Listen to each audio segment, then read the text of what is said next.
জাপানকে পেল ব্রাজিল নাকি ব্রাজিলকে পেল জাপান, যেই দুই দলের মধ্যে নকআউট পর্বে মুখোমুখি হওয়া ম্যাচ নিয়ে অনেক এক্সাইটমেন্ট কাজ করছে। কারণ রাউন্ড অফ 32 এই ম্যাচের রেজাল্ট উইল ডিসাইড যে বেস্ট 16-এ কারা যাবে কারা যাবে না। রাউন্ড অফ 16-এ যাবার আগে সবচেয়ে বেশি ডিসকাশন ছিল জাপান সুইডেন ম্যাচ নিয়ে এবং একই সাথে নেদারল্যান্ডসের যে ম্যাচটা ছিল সেখানটায়।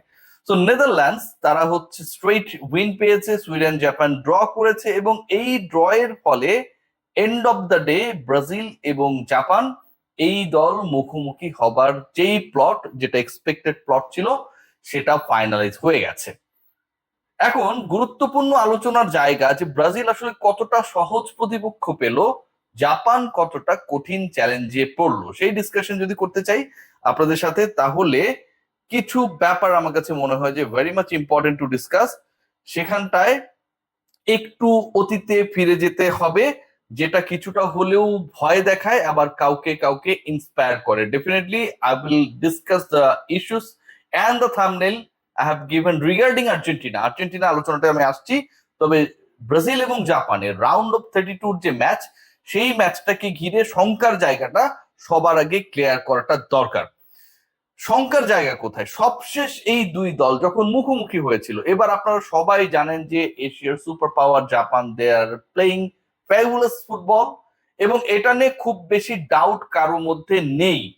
সো জাপান, যারা এশিয়ার সুপার পাওয়ার দারুণ ফুটবল খেলছে, সেই জাপানের সাথে ব্রাজিলের সবশেষ যে দেখা হয়েছিল সেটা হচ্ছে গেল বছরের অক্টোবরে।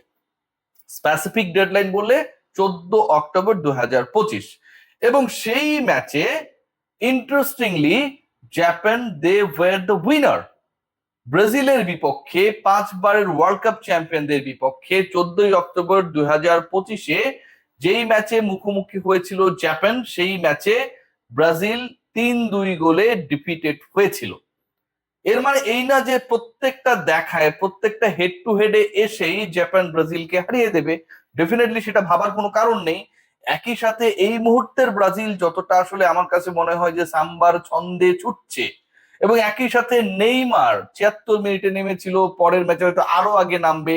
স্কোরিং এর জায়গায় Vini Junior, the way he is playing his role, এবং একই সাথে ডিফেন্সে কিংবা গোলকিপিং এ এলিসনরা যেই রোলটা প্লে করছে, this Brazil I do strongly believe is far different than the other team যারা অথবা যেই ব্রাজিল জাপানের কাছে ডিফিটেড হয়েছিল। তারপরেও রাউন্ড অফ 32-তে নেদারল্যান্ডসের বিপক্ষে ব্রাজিল পড়লে নাকি জাপানের বিপক্ষে ব্রাজিল পড়লে সহজতর হতে পারে রাউন্ড অফ 16-এ যাওয়াটা, সেই ডিসকাশনটা আমার কাছে মনে হয় স্টিল অন ডাউট। কারণ কারণ লাস্ট ম্যাচ, লাস্ট নাইটে যে খেলাটা হয়েছে ইকুয়েডর অ্যান্ড জার্মানি, আমি এই আলোচনায় কেন অন্য একটা ডিফারেন্ট গ্রুপে আলোচনা আনছি, যেখানটায় ক্লিয়ারলি ফেভারিট টিম ছিল জার্মানি। তারা 7-আপে কুরাসাওকে হারিয়েছিল। জার্মানি এবারের বিশ্বকাপে আবার তারা তাদের 2014 অতীতকে ফিরিয়ে এনেছিল। সো ওইরকমটা আমরা যারা ভাবছিলাম, মানে লাস্ট ম্যাচটা কুরাসাওয়ের এগেনস্টে দেখার পরে গোল বন্যার ম্যাচ ইকুয়েডরের এগেনস্টে, আপনি বলেন বাংলাদেশের অথবা ওয়ার্ল্ড ফুটবলের যারা জার্মানিকে ফলো করছে এবং ওয়ার্ল্ড কাপ ফলো করছে, কেউ কি কোনোভাবে জার্মানির এগেনস্টে এই ম্যাচের ফল যেতে পারে সেটা ভাবতে পেরেছিল? Never ever. But Ecuador they had beaten Germany by 2-1। So অনেক কিছুই ঘটছে, অনেক অনেক ঘটনা ঘটছে। ইকুয়েডর জার্মানি ম্যাচটা এখানটা আমার কাছে মনে হয় একটা বড় ব্যাপার। ইংল্যান্ডকে কানা রুখে দিয়েছে, সেটা একটা বড় আলোচনার জায়গা হতে পারে। স্পেন কেপ ভার্দের ম্যাচ হতে পারে, জাপান অ্যান্ড ব্রাজিলের রাউন্ড অফ 32 ম্যাচে। সো ক্লিয়ারলি, যদি অনেকের মতে যে ব্রাজিল হ্যাজ গট তুলনামূলকভাবে উইকার অপোনেন্ট, বলার সুযোগ থাকছে না, কারণ প্রিভিয়াস মিটিং এ Japan did tremendously well and surprise the world. So এইখানটায় নেদারল্যান্ডস এর ক্ষেত্রে কি হইলো, মানে ইন্টারেস্টিং পার্ট, এই আলোচনাটা করাই লাগবে। নেদারল্যান্ডস যেহেতু টপার হয়েছে ফ্রম দ্যাট গ্রুপ, এবং নেদারল্যান্ডস এর যে খেলা হবে, মানে ব্রাজিলের সাথে হতে পারতো কিন্তু হয় নাই, সেটা কিন্তু ব্রাজিলের গ্রুপের সেকেন্ড টপার টিমের সাথে হবে। মরক্কো অ্যান্ড নেদারল্যান্ডস আরেকটা হাই ভোল্টেজ ম্যাচের অপেক্ষায় আমরা আছি, যেটাও রাউন্ড অফ 32-তে অনুষ্ঠিত হবে। Let's see what happen. But আমার কাছে মনে হয় জাপান এন্ড ব্রাজিল ম্যাচটার প্রতি সবার আগ্রহ থাকবে, কারণ সেই ম্যাচ একটু আপনাকে দেখেই বলি, মানে কোনোভাবেই আসলে ভুল করতে চাই না, যে দুদল মুখোমুখি হবে সেটা হচ্ছে এমন একটা সময় যেটা আমাদের খুবই ফেভারেবল টাইম, রাত 11টা সোমবার। What about Argentina? আর্জেন্টিনার আলোচনাটা আমি বলছি যে এটা করাটা খুব বেশি গুরুত্বপূর্ণ, কারণ ব্রাজিল আর্জেন্টিনাই হচ্ছে আমাদের পেইন বেসদের হচ্ছে একটা বড় অংশ। সো আর্জেন্টিনার ডিসকাশন করতে গেলে we have to look at the table, যেই টেবিলটা ইজ ভেরি মাচ ইম্পর্টেন্ট, যেখানটা স্পেন রয়েছে, ইউরুগুয়ে রয়েছে, কেপ ভার্ডে রয়েছে, সৌদি আরবিয়া রয়েছে। এই যে চারটা দল যারা এইচ গ্রুপের আলটিমেট পার্ট, সেই চার দলের ক্ষেত্রে সেকেন্ড টিম যারা তাদের গ্রুপ পর্বের 3 ম্যাচ শেষে দ্বিতীয় অবস্থানে থাকবে, সেই দল হবে আর্জেন্টিনার প্রতিপক্ষ। স্পেন নাকি উরুগুয়ে নাকি কেপ ভার্ডে? অনেকেই বলছে কেপ ভার্ডের possibility is very high. Saudi আরবিয়াকে যদি তারা হারিয়ে দিতে পারে, তারা তলা নিয়ে নিচে রয়েছে সৌদি আরবিয়া। সো কেপ ভার্ডে হচ্ছে তাদের পয়েন্ট হয়ে যাবে 5, এবং 5 হয়ে গেলে স্পেন যদি উরুগুয়েকে হারিয়ে দেয়, স্পেনের পয়েন্ট হয়ে যাবে 7। তার মানে উরুগুয়ে 4 পয়েন্টেই থেকে গেল, স্পেনের পয়েন্ট হয়ে গেল যেমনটি বলছিলাম 7, এবং কেপ ভার্দের পয়েন্ট হয়ে গেল এখন 2 রয়েছে, সৌদি আরবিয়ার বিপক্ষে জয় পেলে হয়ে গেল 5। 7 হচ্ছে স্পেনের টপ, 5 হচ্ছে কেপ ভার্দের সেকেন্ড টপ, এবং উরুগুয়ে তারা হয়তো কোয়ালিফাই করবে থার্ড টিম হিসেবে ফ্রম দিস গ্রুপ।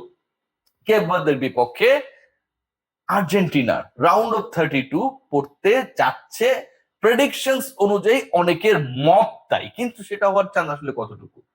আবারও বলছি, ইকুয়েডর তারা জার্মানিকে হারিয়ে দিয়েছে, স্পেনের বিপক্ষে কেপ ভার্দে ড্র করেছে। সো যদি স্পেনের বিপক্ষে ইউরুগুয়ে জিতে যায়, ধরেন জিতে গেল, তাহলে তো স্পেন 4-এই থেকে গেল, উরুগুয়ের পয়েন্ট বরং 5 হয়ে গেল। আবার কেপ ভার্দে যদি সৌদি আরবিয়াকে হারিয়ে দেয়, তাদের পয়েন্টও 5 হয়ে গেল। তখন গোল ডিফারেন্স অনুযায়ী এই এইচ গ্রুপের 1 আর 2 কে হবে সেটা ডিসাইড হবে। স্পেন কিন্তু তখন 3 নাম্বার দল, কারণ উরুগুয়ে যদি জিতে যায় তাদের পয়েন্ট হয়ে যাবে 5, স্পেনের 4, তাদের থেকে বেশি। কেপ ভার্দে যদি জিতে যায় তাদের পয়েন্টও হবে 5, স্পেনের 4, তাদের থেকে বেশি।